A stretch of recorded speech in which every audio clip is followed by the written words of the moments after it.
And yes, we are live. Thank you so much for joining me today.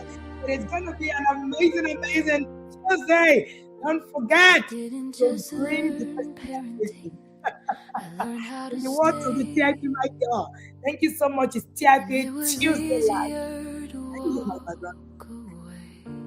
If you're a yada, you can recognize this music. Just listen. So this song curated by Eliada, and I decided that today I'm going to play it. Someone stood steady when I was still growing. Someone showed me what quiet obedience looks like. Coach Wendy, I am here because of you. Not just informed, transformed, not just inspired, positioned. What you poured found roots in me, and I will carry it faithfully.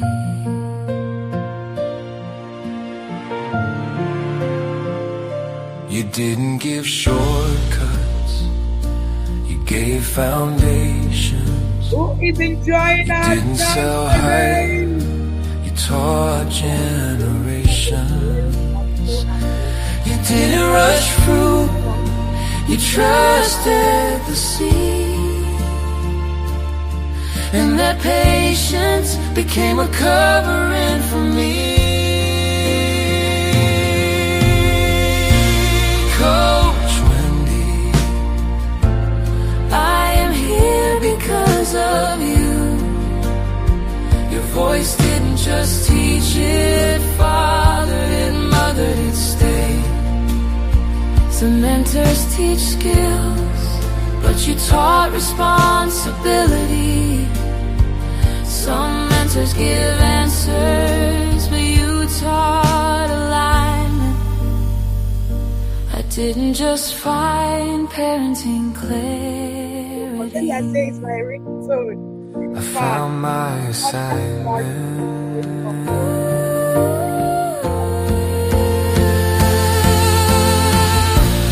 Coach Wendy, if families rise because of me, if parents breathe easier because of me, if children grow safer because of me, then heaven will trace it back to where you first deposited in me.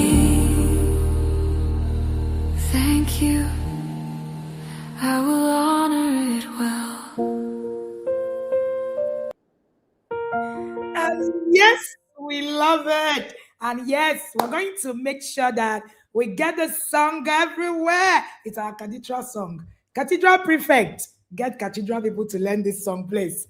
We're going to start singing it as our choir rehearsal song. Oh, I love the yard. God bless you again. There are 3 different songs, that this yada actually put up, and we're going to play the other ones as we go on in this class. Before we go, we're going to dance to the last ones. Yes, it's Tuesday Live with a special future. About featuring that Tuesday Live. In fact, she's the one that calls me La Coach. And I love it. Thank you so much to the Akiyelos, Femi, Mr. Femi and his wife. It's so amazing that the 2 of them actually did this sound together and actually did reproduce it together. The yard is a place to be. So a few days ago, a yada father said to me, "Ma, when you say there are people in the yard, I didn't know that."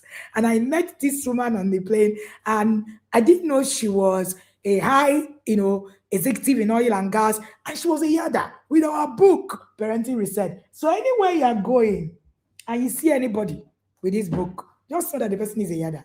Newsflash. That's the book we're reading for the month. Okay. Somebody said, I have a testimony. I'm sharing your inbox. Your words are growing on me. I love it. Let's go there. Why correcting behavior without teaching emotional skills is futile. Yelling, scolding, beating, never truly changes a child's behavior. Do we scold? Do we yell? Do we? Yes. But because behavior is the tip of the iceberg, and that what drives it lives under the surface. So your child's emotion is what is driving that whole thing. So when you beat them for hitting, or you shout at them for yelling, or you punish them for being rude, you are only addressing the visible action, not the emotional storm inside them. So a child who doesn't know how to name, understand, and manage their feelings will keep repeating that behavior. So even if they fear your punishment, they will repeat it.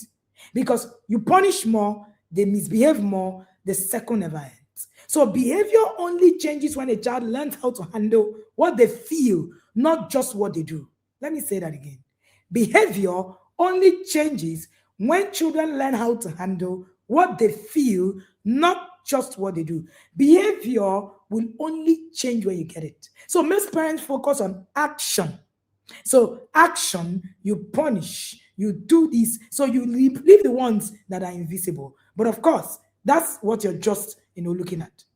So if a child doesn't know how to do all of this, recognize their feeling, why am I angry? Understand their feeling, I wanted the toy and I felt left out. Express themselves safely, I can tell you I'm upset without having to hit. Calm themselves when they're overwhelmed, I can take a deep breath before I react. Then correcting behavior is like mopping the floor while you're tapping, the tap is still running. Do you know how that works? Right? So the tap is still running, you're mopping the floor, there's water on the floor. So the water is going to continue on that. So it's the same thing. New behavior, same thing. They just, regenerate. Now, teaching emotional skills is often the missing piece. That's what gives children the tools to regulate, to make better choices, to develop empathy. So when a child learns to handle what they feel, behavior is not forced. It emerges naturally from self-awareness and control. There's a stability required. In short, punishment teaches fear. Emotional skills teaches freedom. Your children will need to have a level of comfort within what it is that they understand to be able to actually change that behavior. So behavior change does not come out of fear. You can only suppress behavior by fear. Behavior change comes with training and by emotional awareness. Is somebody here today? Have you invited somebody today? Did you come with somebody? I see you, Yadas. I see a lot of Yadas in the comment section. You guys are awesome. Did you bring someone you're saving with you and your pen and a paper? It's going to be a little bit of a hot class. No, you don't need yellow blankets. Yellow blankets is only for our inner circle webinar. So I was in an event last week, and then a Yada comes and says, Michael, with my yellow blanket, I retrieve it. And everybody was looking at her like, what's she talking about? I say, inner circle lingua is a thing. I love it. We can get into a space and you see a Yada and you guys are talking and people don't get it. And I love that you don't get it. And if you are not a Yada, Maka, why? Why now? Why not a Yada now? All right. So ensure that you actually get into the yard. The inner circle details are scrolling right in so that we don't pepper you, right? We will actually do pepper you. So my mom is here. Shout out to you, mom. And I was on the phone with my mom yesterday, and she said to me, I've been on Tuesday Live for a while. But my mother joined the inner circle, this year and 2026, and said, see, I need to sit inside that inner circle properly. She's been a huge fan, follower, everything. You can't fan this thing out. And she called me yesterday. She said, Omo, the things that I hear in that inner circle. He said, you will never understand who you are until you join inner circle. I said, who? I said, you, my dear daughter, our coach. I had a good laugh. But you know what? It actually dawned on me until you get into the inner circle. While you are just here, just taking in here, there, there's a limit to what he can do for you. And then while she was saying it, All my siblings are in the inner circle, their wife, their spouses, everybody. And then, turns to my dad, who now says, yes, the kind of things that, the kind of things that Wendy knows. Oh, God has really blessed her. Oh, as I was saying, my mom told us, if you're not in the yard, you can never understand what I'm saying. Only yarders get it. Even my mothers said it to me. Say only yarders get it. And yes, I'm here to reiterate to you that only yarders get it. If you're not in the yard. Anyways, just get into the yard. Don't miss it. Don't miss it for 2027. The next cohort starts 1st of December 2026. Don't say we didn't tell you. I'm telling you, don't say we didn't tell you. And then mommy has been, so shout out to all of you in mommy's cohort. She's been praising all of you and shouting out and saying, oh, my cohort is so amazing. Oh, let's see what happens before the end of the year. Anyways, number 1, behavior is a reflection of emotion. Children act out based on what they feel, not always what they think. So, an example, a child hits another child because they are angry, they are frustrated, they are jealous. So simply saying don't hit only addresses the action. That's the action. The action is that they hit. You don't hit, right? But not the underlying feeling. So without learning to identify, to regulate, to express emotions, the child will most likely repeat that behavior even in the future. Shout out to you to Apostle Ifeanyi. Apostle Ifeanyi says I'm in cohort 1A 2027. So that's how my siblings did meeting and say, why am I in cohort 1X, 1Y? And all of them are on their way to 1A 2027. They said that shows that we were on serious in 2027. I said, no, that's not what it shows. It's just where you came. Please, you guys. But it's a good thing to register early, get settled in, and start already. Many of us grew up in places where we're being corrected without learning emotional skills. So when we're told, stop crying, don't be angry. In fact, when you cry, you are giving reasons to cry the more. You hear that now.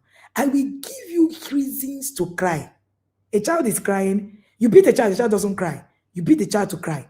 You beat the child cries. You beat the child the more to cry more. Most times I wonder why we actually beat children. As in, when you really think about it, the things you beat children for are not the things that you actually should be hitting a child for. A child is crying, you hit the child. A child pours water, you hit the child. A child bedwetted, you hit the child. A child, got angry, you hit the child. A child is playing, you hit the child. A child eats with their left hand, you hit the child. A child fails an exam, you hit the child. A child didn't do an assignment, you hit the child. Now, think about it. Which of these things did you need to hit the child for? Did you just think about it for a little bit?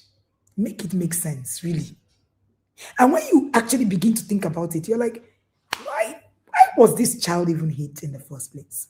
Some of us were hit, or some of us were flogged, beaten. Till today, you don't know what you did. Till today, you do not know what you did. So your parents are just telling you, we're training you. Do you know that some children were beaten because they looked at you in the eyes? Why are you looking at me in the eyes? When I'm talking, you're looking at me. Bosai. I don't understand. So one of the things that happen when you start working with me is that when you're talking to me, I tell you, talk to me, look at me in the face, and challenge me if you can. Why are we raising children who cannot stand up to us? Is that your own form of obedience? Come on now. They tell you that when but it's communication strategy now. It's a communication rule. Now, when you're talking with somebody, you're supposed to look at them into their eyes. But in our case, the moment you look into their eyes, you are rude. How does that connote rudeness? A child is playing. You are angry that they are making noise. We are making noise. I want to sleep. Bah, bah. Oh yeah, go and lie down. Keep quiet. Wonderful. Wonderful something. Now, we didn't learn how to process our anger. We didn't learn how to process jealousy. Do you know that some of us grew up in our homes jealous of our siblings? Nobody taught you what to do with it. Some of you are still jealous of your siblings till today. We didn't know how to process resentment. Some of you started to resent, and now you even resent your parents. Now, some of you even resent your children. Nobody taught you how to process it. A child is not doing so well in school. You have subtly resented the child because the child doesn't produce or represent what you think a perfect child should look like. So resentment is trickling in day after day. Some of you were not taught how to handle disappointment. You fail an exam. A child is thoroughly disappointed, and the child is home trying to gather themselves together, and then you add to it and beat the child. I remember that during Becker, our daughter was number 4, and then she cried so much. Hey God, the cry was so much that I was like, I don't understand. The girl was so disappointed because, of course, her brother had one of the best results in school, and of course, he was like, my brother had all A's. Like the guy had all A's. I think one B in house or something of that nature. The rest were A's, and then she had 3. I think she had 4 B's, and then the rest were B's. 4 A's, and the rest were B. And I was like, but it's okay. Now imagine that where I am, all I'm thinking is, why the first thing I would do is even to beat the child because that's disappointing. One of the things we did for her was to help her to handle that disappointment. We were not able to process the things that happened to us. We were never able to because we were shouted down. We were not even taught what our feelings were like. Unfortunately. But you know the interesting thing. It's so somebody said, but she did not fail now. No, she didn't. For my daughter, that was a failure. And I'm sure if you know where she's coming from, that sounds like failure to her. So instead of you to help walk the child through, you add to it with comparing them with the things and other people have done. So we're raising our children the same way our parents have raised us. We just tweaked it a bit. We're focusing only on behavior. So we are repeating the cycle. Our children act out because they feel something intense. We correct them without teaching them emotional skills. Now, misbehavior persists. Relationships strain. And the emotional patterns we struggle with as children get passed down. So teaching your children to identify this thing is very important. That cycle you didn't know you were repeating. When you were growing up, you were told, stop crying. Don't be angry. Why are you angry? They even beat you for being angry. How do you beat somebody for their emotion? I've never been able to understand some things. Never. Why are you upset that I'm upset? Do you know that I say it's witchcraft? That your child is crying and you're upset. Why are you upset? Honestly, I've never seen anything like that. You're upset. Something that should get you to a point of empathy upsets you. Something is wrong with us. Really think about it. Something is really wrong with us. All right? So it's very important that we begin to sit. We begin to sit and think about these things. It's about teaching our children what it is that they need to do with their emotions. That's an important aspect of this journey. See, yelling at a child actually changes the behavior of a child. But for a moment, that's a risk. But it teaches fear for a lifetime.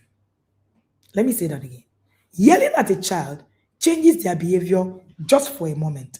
But it teaches the child fear for a lifetime. A child who cannot name their anger will act it out. And punishment won't even stop it.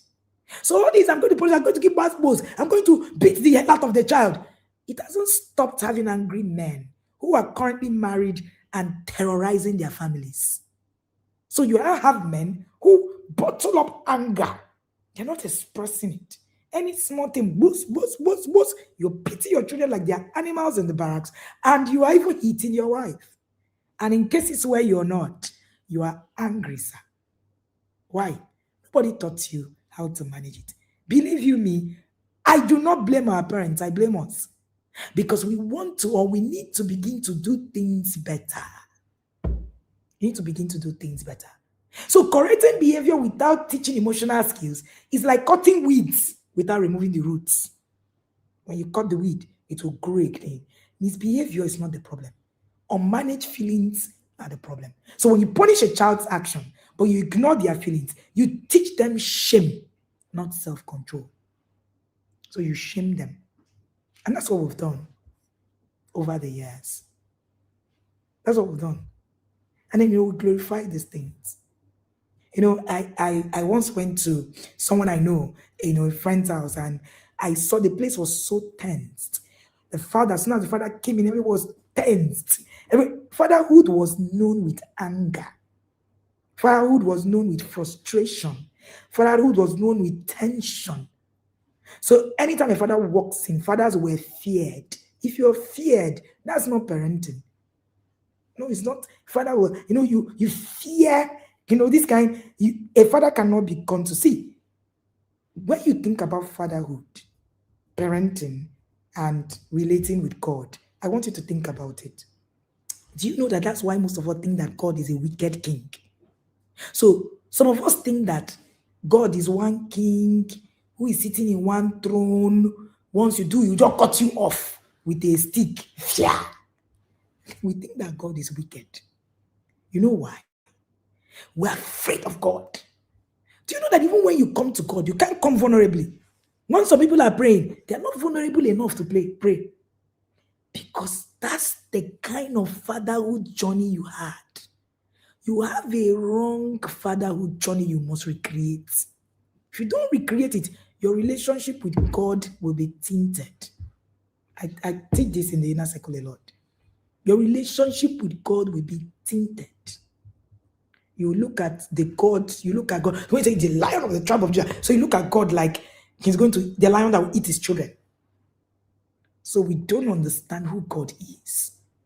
Our connectivity, our spirituality, it's a big deal.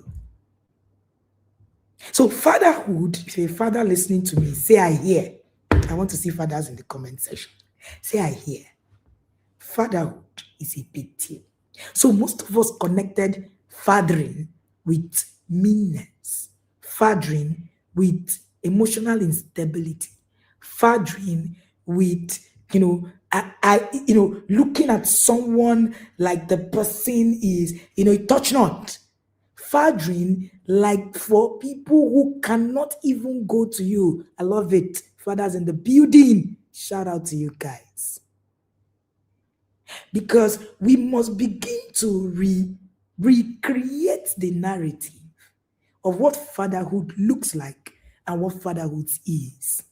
Fatherhood is not you being mean. Children should be able to connect with a father.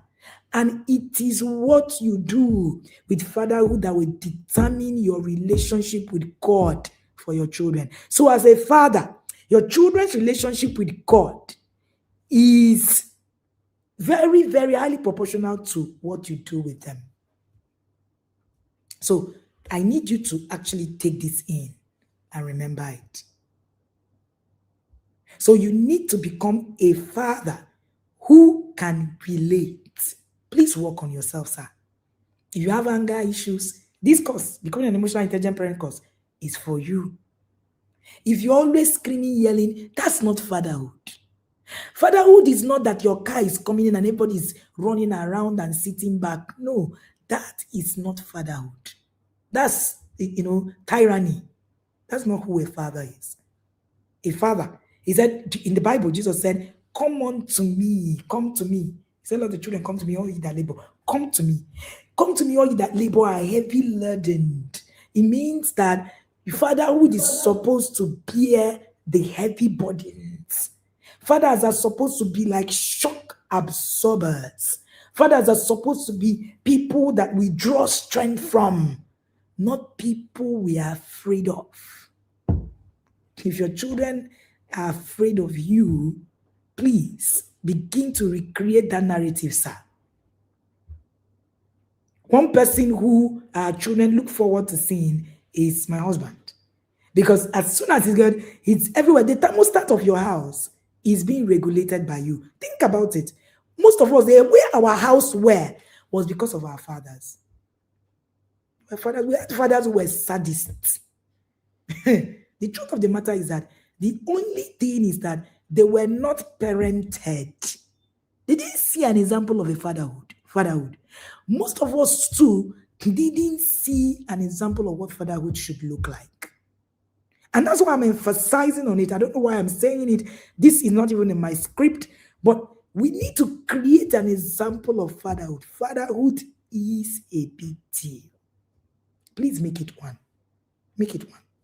Your children should see God when they see you. Did you hear me? Your children should see God when they see you. In the Intentional Parent Academy, we are big on fatherhood. We are big because I recognize what ineffective fatherhood can do. The narrative out there is that I don't need a man. I don't need a father. Your children don't need a father. I can train them alone. They lied to you. That's why you see a lot of people that have daddy issues. It's a thing and it's a big deal. It's a big deal. It's a big deal. If a father, start today, start your journey. The Becoming an Emotionally Intelligent Parent course is something that you need to work on. Of course, mothers as well. See, surface obedience is cheap. Emotional intelligence is priceless. Obedience. So it's important that generations repeat. You must learn it. Not because children are bad, but because feelings were never taught. You don't teach feelings. So correcting a child's behavior is not the in thing. No. It's building a child. Inner circle parents, are you guys ready for webinar on Thursday? Are you really ready? You know that this Tuesday life is always like, a sense of what happens. Fathers, get ready. We're together. I love fathers a lot. And the other fathers are my people. All right? Number 2, emotional skills build self-control. Behavior is only one side of the coin. Self-control is born inside the heart, in the mind. It's not rules alone. So emotional skills are tools that your children will need to actually be able to navigate their feelings without having to act out. When children don't have these skills, even if they know the rules, like don't hit, say sorry, they cannot control themselves in the heat of the moment. And let me say something a bit about saying sorry. When our children do things, the first thing we rush to do, oh yeah, say sorry, say sorry. Apology is not the main goal of correction. Somebody help me put that in the comment section.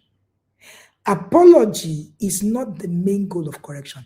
Helping your child think about how to solve the issue is the goal. If you make apology the main goal, you miss the mark. Most times, that's what we do. We think that is about apology. Apologize. That's not the main goal. Your children can apologize and learn nothing. I've seen it happen over and over again.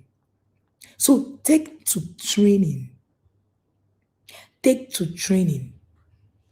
Stop looking for apology. That's how we were raised. We were raised to apologize. And that's why we are constantly apologizing. I'm sorry, I don't want to. I'm sorry. That's why we haven't used it now. We now use it to do very, very evil things. You'll be saying, I'm sorry, you're doing evil. Because that's what we were taught. We were not sorry. We were not taught to be sorry and really be sorry. Interestingly, we were not. We were taught to apologize for things we understand, for things we don't understand, for things that we don't even know. So you just apologize. The apology is like, Shebi, if I apologize now, I will just go my way. Apology is not the main goal. Shouldn't be. Apology is not the main goal. It's not. It's not. Is it good to apologize? Yes. Must your children apologize? Well, many times I've seen that we focus on apologizing, and then we end up not achieving the main aim of correcting the behavior. Apologizing to you is ego driven. At the risk of being misquoted, apology is not the goal of correcting any child. So, a parent reached out to me one time and said to me, "Are you saying that your children don't need to apologize when they are wrong?" My answer is yes and no. Yes, because if you can get a child to the point of understanding what they did and they apologize, that's an awesome process. However, if you can't get your child to the point and you force them to apologize, you might just be pouring water on a rock. So the main aim of correction is not just to apologize. The question is, how can I make my child take correction? Not how can I make my child apologize? I'm writing something in this narrative, in one of my books coming up. So many of the times we force children to mutter, "I'm sorry," under their breath. They're not really sorry. They learn nothing. Now, should your child apologize when they are wrong? Most definitely. No. So instead of you to teach them, to get them to the process of understanding, something happened between the twins some time ago, and we're trying to teach our daughter, they say, "We're not saying you must apologize. This thing you did is wrong." No, we concentrated on the issue. We never even reach, let me speak broken. Even so, though inner circle parents say, "I don't know how to speak broken," but that's your business. We never even reach 2 minutes inside the talk. And in the teaching, she just turned to the brother. So I'm really, really sorry about that. That's apology that is done right. That's apology that is done right. But in my book, The Discipline That Works, I actually shared that you must consider what you must consider for correction to get your child to think, not just to apologize. Why is that happening? Is it developmentally appropriate? Is it teaching? Is it teaching required? Am I just trying to rescue my child from struggles? Sometimes your child apologizing is just a rescue from struggles. I just say, just apologize, just apologize. Child doesn't even understand why they're apologizing. Think about it. Most of the apology you render to your parents, do you understand why you apologize? So that peace will reign now. Let me just apologize. And that's the same thing we're doing. Oh yeah, say sorry now. Sorry. And then they go to their room. How does that help the child? So, we are focused. Our parenting is mostly ego-driven. That's actually one of our biggest problems. So our parenting is mostly ego-driven. So we focus on the things that will feed our ego more than the things that will help the child process through what it is that they are going through. So you demand apology, you hit to exert power. They're just ego-driven. And ego-driven parenting never actually works. That's the truth. Ego-driven parenting never works. It never works. Sometimes you're even apologizing so that they won't beat you again. So most of what we call pride, ego leads. We focus on what fits us. Respect, obedience, control. Instead of helping a child process what they are going through, we demand apologies, we hit, we exert power. It's not because of correction, but because ego wants to win. Do you know that most of us do discipline like it's a winning game? You want to win over your child. Why do you want to win? Why do you want to win? Emotional intelligence is what teaches. You're not out to win over your child. No, you're not. But when you look at your discipline process, what I'm sharing today will tell you whether you want to win or you want to teach. Discipline is not about winning, it's about teaching. It's about teaching. All right? So teaching self-control is not about forcing. It's about building inner tools. When children recognize they're able to manage their feelings, their behaviors begin to change naturally without constant threats and punishment. Let me give you a very vivid example.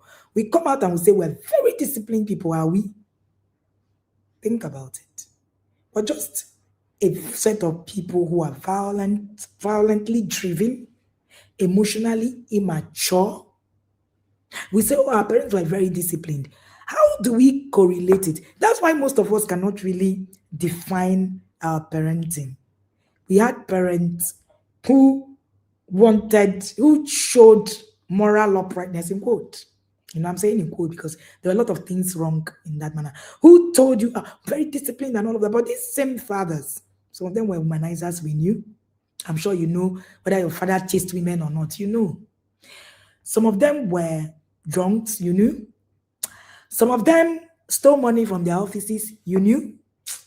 Some of them were civil servants and they were affording the things that they can't afford. Some of you went to schools that you had no business going, but because your father was in civil service and stole some certain amount of money and could pay for your school fees, you knew that something was wrong.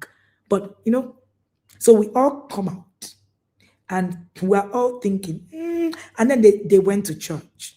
So how do you connect it? And then when you did something, they hit you, they beat you, and you're like, they're very disciplined. But now you're thinking, how about this person? Do they have the emotional capacity to even be able to hold themselves? Now, let's go to our mothers. Most of them were gossips. They gossiped about a lot of people. Most of them were dishonoring. They dishonored their husbands. Maybe not in front of them. Yes, they stayed, but the dishonor was loud. Are you guys really ready for me? The dishonor was loud. They grumbled. They called their in-laws names. They showed all the examples they were negative. They were very aggressive. Most of them poured their marriage frustrations on us when we actually were, doing something wrong. So it wasn't really about us, it was about them. Some of them were frustrated because of their husband were philandering and chasing women. So of course, it landed on us. Most of them were, women who didn't really have anything to offer. So they built their world around us. We were not their world, but we didn't have a choice. These things are real. It happened. But the worst thing that we want to tell ourselves is to say to ourselves that these things didn't happen. Yet, these same our mothers were in front of the pews in church. They were very early to church. And they quoted the scriptures. How do you define it? We grew up in a very confusing world. Millennials are one of the most confused people because we're raised by confused people. People who saw the world, who didn't understand whether we should go back to where we're coming or maybe, imbibe the colonial master's way and all of that. It's deep. It is. Excuse me. It is deep.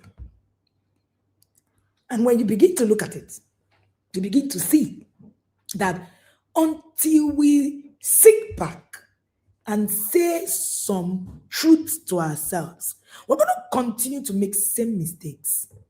All right? We're going to continue to make same mistakes. So we're confused. Now, do you know the downside? We're confusing our children even more. Yes, we are. Yes, we are. We are. We are. We're confusing our children even more. We're doing the same set of things that our parents do. We're even doing it in a worse way now. So let me give you vivid examples. The Bible says that, you have the fruit of the Spirit. The fruit of the Spirit is gentleness, peace, Then I keep wondering, how is it that somebody who has the fruit of the Spirit, as a mother, but there's no fruit in you in the house. The only fruit is at work. So the children are wondering, okay, why is this fruit not showing in our house? Most of us are very aggressive at home, but we are choristers in church. It's the same thing we were sold. We were sold a hypocritical system. So hypocrisy was a thing. So our parents even gave this vibe that, see, once you're not doing it in front of me, I'm fine, but never let me catch you. In Igbo land, they say, who they catch? Now the person will get, in it the outside, right? So it is the person that have been caught. So of course, we learned how not to be in there doing the things. That's why some of us went to university, you were not wearing trousers in your house, you were in school, you were not going for parties, you did and all of that. But you were good girls at home. You were a boy, you didn't smoke at home, nobody knew, but in school, you tried all of that. To what end? Is my question. To what end? And at the end of the day, now we're imbibing the same thing. We're all claiming to be Christians. Some of us are claiming to be good Muslims. But you go to the things that are written. Things that are written. He said a Christian is supposed to have fruit of the Spirit, peace, joy, gentleness. In your parenting, none of them exist. None of them exist. Have you ever wondered why none of them exist? But the first scripture you're willing to quote is spare the rod and spoil the child. But you didn't read in the scripture that the person who has the Holy Spirit has gentleness, has joy, has peace, but none of them is being exhibited in your home. Isn't that a high level of hypocrisy? So you pick the one that actually suits you, which is what our parents did also. While repeating it, double standard, double life. But that's it. If we don't go back to the truth, we are going to continue to recycle this thing. So you say, no, after all, they beat us. We turned out okay. Did we? Did we? Many times we say, oh, we're very disciplined people. But, sir, ma, you're cheating on your spouse is a mark of indiscipline. Any disciplined person understands that attraction does not mean you act on it. The moment you begin to do, that means you have a problem with being able to put yourself together. You were not taught, given the tools to actually be able to exhibit discipline. You can't read a book, finish one book in a month. That's a mark of indiscipline. Yet, you tell me that you were trained to be very disciplined. You're on social media 2 hours. Yeah. 2 hours. And then you're flippy. Somebody said we have different avatars for different personalities. And that's it. At work, you are wonderful. Have you noticed that some of you are teachers? You go to school, you don't yell at the children. In fact, you teach in a British curriculum assembly. And then they tell you, no, you don't raise your voice. You're like, oh, these children are wonderful. You don't do it. But in your house, no, you're a different person. And then in church, you are Sister Mary. Yeah. Can you see? Highly conflicting. Highly conflicting. So our fruit is not showing that we are children of God. No. Our fruit is not showing. So if you are that person who is very disciplined, I want to believe that you are supposed to be able to go to work, do the things that are right, but you're not able to do it. Somebody needs to drag you. Somebody needs to tell you, say, yeah, I'm very disciplined. That's not how it works. Give me 1 minute. I need to change my network.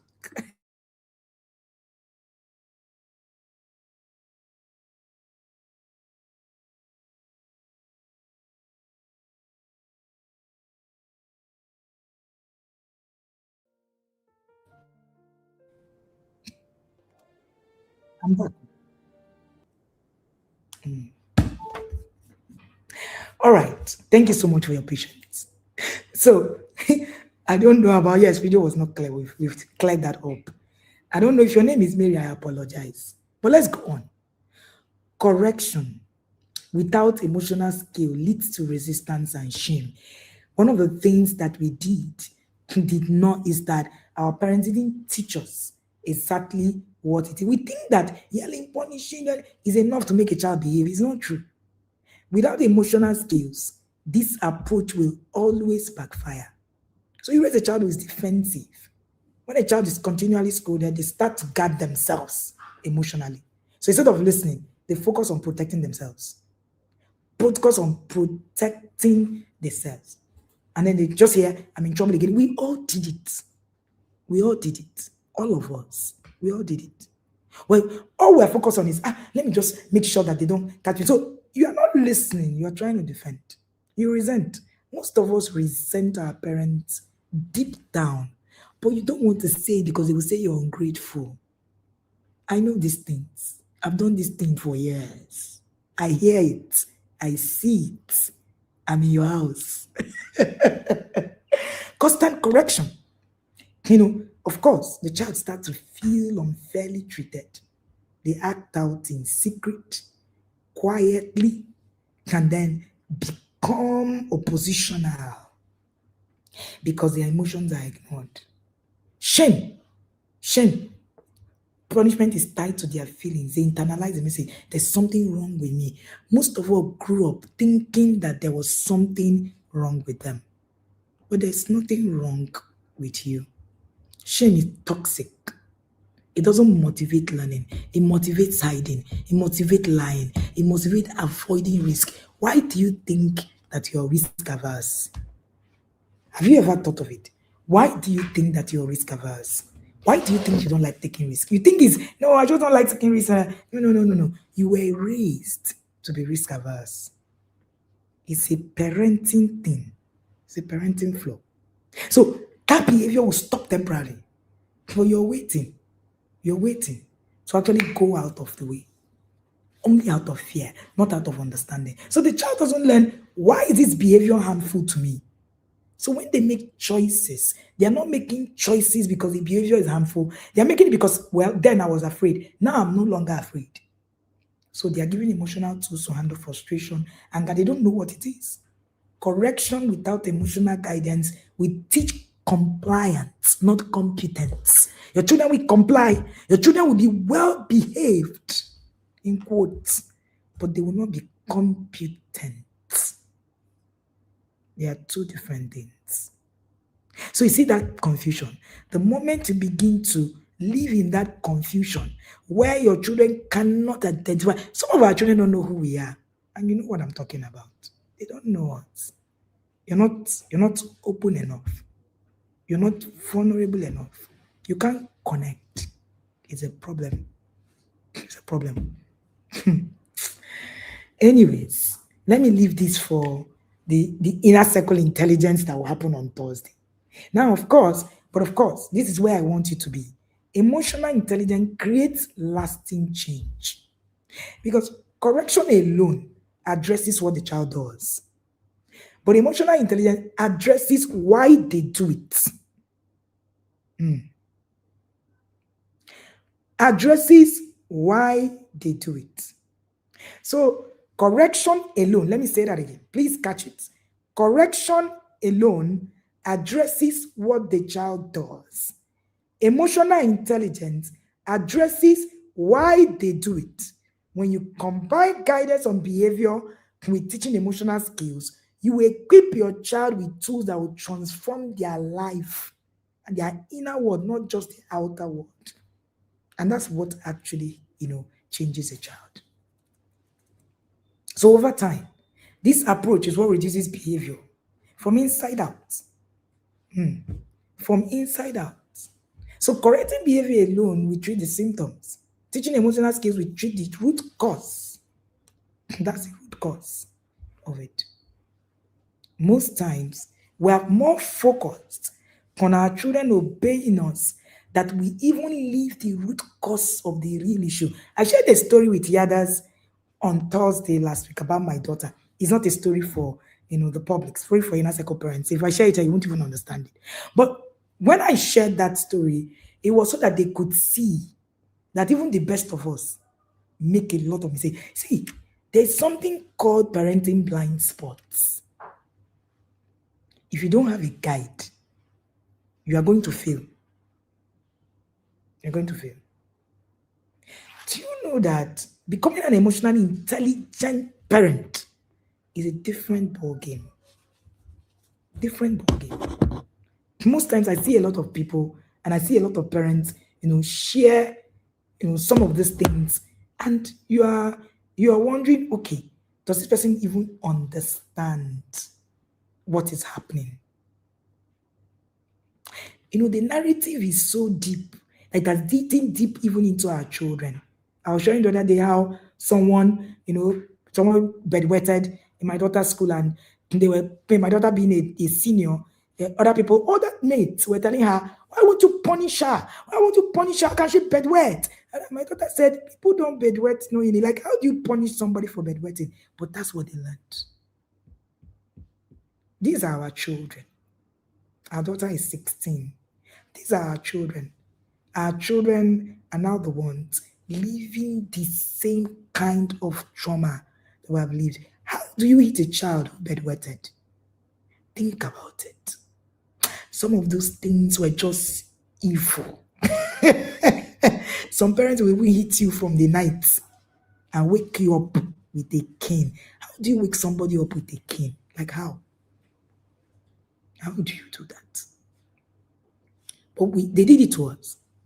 I know we say this thing, they did it to us, we didn't die, so therefore, I'm going to do it to my parents and to my children. But of course, you're killing your children day by day. You're raising people who can create nothing. You're raising people who will need to recover from their childhood. We're raising people who will need to begin to walk through. So we are focused on correction. And let me say this. Discipline is not about correcting a behavior. That's not what discipline is about. Many times, I've heard parents say, "Oh, won't you correct the child?" At the point of correction, you have lost the memo on discipline. Did you get that? At the point of correction, you have lost the memo on discipline. Because discipline happens even before the misbehavior happens. So that thing you are doing after the occurrence of a misbehavior is not discipline. It is just a review of the discipline process you have created. That's it. It's just a review. Just a review. So that's one thing that you must begin to look at. And you can't do these things that I'm teaching without knowledge. So that's why people fight it. So somebody was saying, "Oh, all these gentle parenting we're teaching, all these don't hit a child that we're teaching." Do you know that not hitting a child is more difficult than hitting a child? Hitting a child is easy peasy now. A child does something, I just beat you and I walk my way. Right? But being able to do this requires an inner man you need to train. And that inner man is a man that we don't have trained. So discipline is not about correcting the behavior. It is where you miss it. When you're already correcting, you have lost it. All right? So discipline happens before behavior shows up. Discipline is built in the routines you create, the values you put up, the emotional skills, the guidance that you put up, and the consistency you create. Do you know that part of your discipline system is how consistent and predictable you will learn to become? Most of us are highly inconsistent and highly unpredictable. Unpredictability is the enemy of parenting. If you're unpredictable, you are evil, you're not of good. Because the God that we're following is a predictable God. The Bible says that the Father of light, in whom there is no variableness. There is no variableness. The variability of God does not exist. The Bible says, "Be ye perfect as your heavenly Father is." We're not perfect. We are struggling. We're following, looking up to Jesus, the author and finisher of our faith. So we're looking up to him. We're looking up to him. So it means that we need to create a system of predictability. Parenting that is unpredictable is of evil. It's Satan that is unpredictable. Why do you want to be unpredictable? Unpredictability is a lack of emotional maturity. You don't know how you will do or what you will do at any point in time. It's an error. If your children do not know how you will react at every point in time, there's something wrong with your parenting. You see that thing? My children don't know the next thing I will do. And then you set traps for them. If I get home and they've not washed this plate, what I will do to them? They've never seen this style before. I have a bit of shaker. They've seen Gandusa. I'm coming with a bit. Then you come home. Very easy. Your parenting ego. You're feeding your ego. You're not raising a child. That's what you're doing. So when you come, you feel so powerful. And that power you feel Go and check it. Your childhood, you were robbed. You were robbed of yourself. So you're trying to feel power because we're not given the opportunity to feel who you are. So it's inside your house. You turn to Hitler. But in the office, they will call you, say, yes, ma. You cannot bring down yourself. You can't be humble. You can't be humble. How can you be humble? How can you? Shout out to the curve. Thank you for being here, sir. All right? How can you be humble? So you just come, you set trap. Your children are now, they are rats. You set trap everywhere in your house. They did not do their homework, Abi. Let me get home. This one, they don't know how I'm going to react. Why are you so happy that your children don't know how you're going to react? Please climb down. Please climb down from that place. Climb, break the table. Break it. Come and work on your emotions. You are emotionally immature. You're emotionally irresponsible. That means you are not responsible for your emotions. Your children do not know whether you will react a certain way or a certain way. No, there's a problem. So today, your child is climbing the distance. He said, I will leave you today. Oh, I'm in a good mood. What does that mean? You are in a good mood. And a good mood means that you're unpredictable. That means you are nothing is guiding, no principles are guiding your parenting. So your parenting is according to your mood. You do things how you feel by time. So a child can do something wrong. I say, what? Today, I'm not in the mood. You cannot spoil my mood, but I'm not in the mood for that. Please just be going. So you now wait. You now wait until the child does something again. And I say, do that, I kept quiet, Abby, because I've been keeping quiet. Boom! You lash in your emotionally immature. Come for emotional intelligence class. That's where I'm going to end this class. Come, register. We have announced the class. The class is now 20,500. Am I correct? The flash sale is over. 20,500 for the emotional intelligence class. This is one course you don't want to miss. 20,500 is only valid from 20th to when? To 30th, 10 days. And that's founder's fee. There are a lot of things that you get for being in this course. All right. And then after 30th, you pay 25,500. After that, you pay 35,500. And after that, you actually pay, the final fee, which is 75,500. Because this is coming like a bundle with, so many things in it. All right. So if you're going to get access to this founders fee, get it now. Yes, you need to get into learning. That's the only way. Oh, they don't know who I am. They don't know why your children know you. Why are they knowing you in that negative form? Auntie, it's not okay, ma. Jeanette, stop it. Oga Fred, it's not okay. All right, we need to go and get the books to read. Thursday webinar. Yarders, are you guys ready? I am ready for you guys. And if you're not in the yard, get into the inner circle. Your life will be saved in the inner circle. I can assure you. I'm not even, trying to just mince words and all of that. All right, so these are the books of the books that we have on. It's available on Amazon, available everywhere. We're now getting our books into Tanzania, into everywhere. Raising the independent thinking child, raising the social genius, raising the girl with sense, raising the trophy child, raising the boy you don't need to bail out, raising the learning style, raising the lifelong learner, and raising the emotionally skilled child. All right, we have the books on discipline. Don't miss them. Or we have the parenting series. I love the parenting series. Parenting series are about becoming my best. The parenting lessons from the Bible, the parenting advantage, and the parenting reset. These are the parenting series. All right, you want to actually put it down. Of course, we have the Camp Parent framework. All right. Let me see if we have that copy here. All right. Please let me get a copy of the Camp Parent framework. Thank you. We have Connect to Correct. We have Discipline that is not an emergency. This is a book you need. We have Discipline that works. We have From Yelling to Calm. Oh, okay. Sorry, I have it here. We have the Camp Parent framework. The Camp Parent framework is all in the discipline series. You want to actually read it. And then we have the sex series, the sex conversation series, Sex Educate Your Child Like a Pro series, and Walking Your Child to Puberty. If you don't have those books, now you do yourself. Trust me. The people who we're reading parenting reset, we're all getting resets.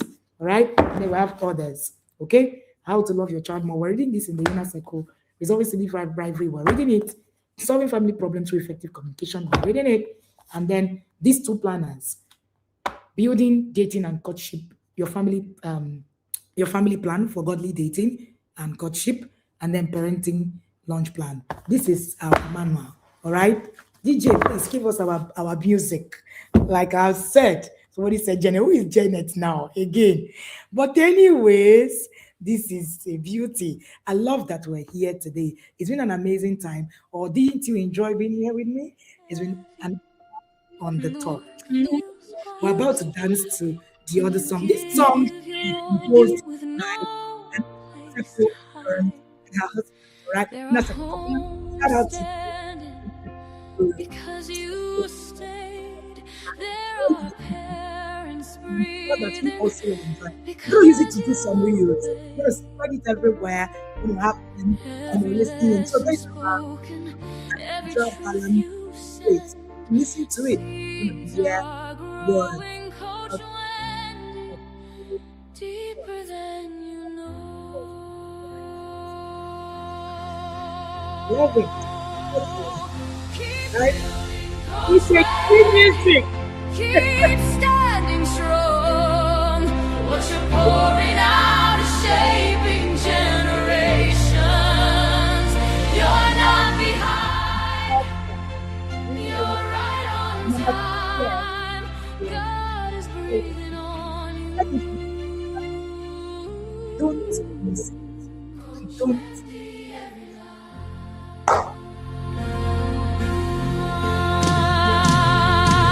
You chose structure over noise, wisdom over trend. You taught us parenting is built before it's tested. As a mentor, you've shown what consistency can do. And I'm better, clearer, stronger because I learned from you.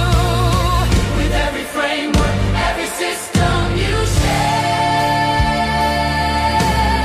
you're raising leaders in homes everywhere.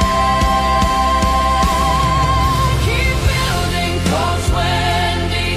Keep showing the way. Families are winning because you didn't swear. You're not behind. You're right on time. God is smiling on you. Coach Wendy every time.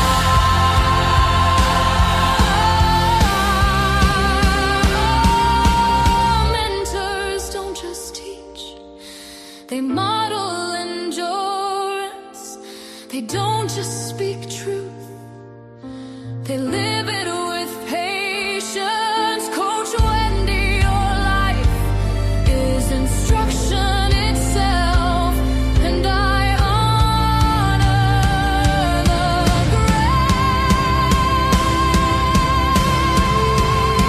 grace God placed on you.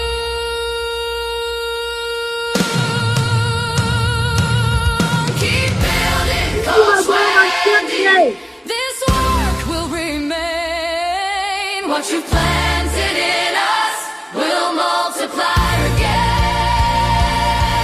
From mentor to many, from wisdom to homes, God is faithful to finish what He started through you. Keep building, Coach Wendy. Your labor speaks.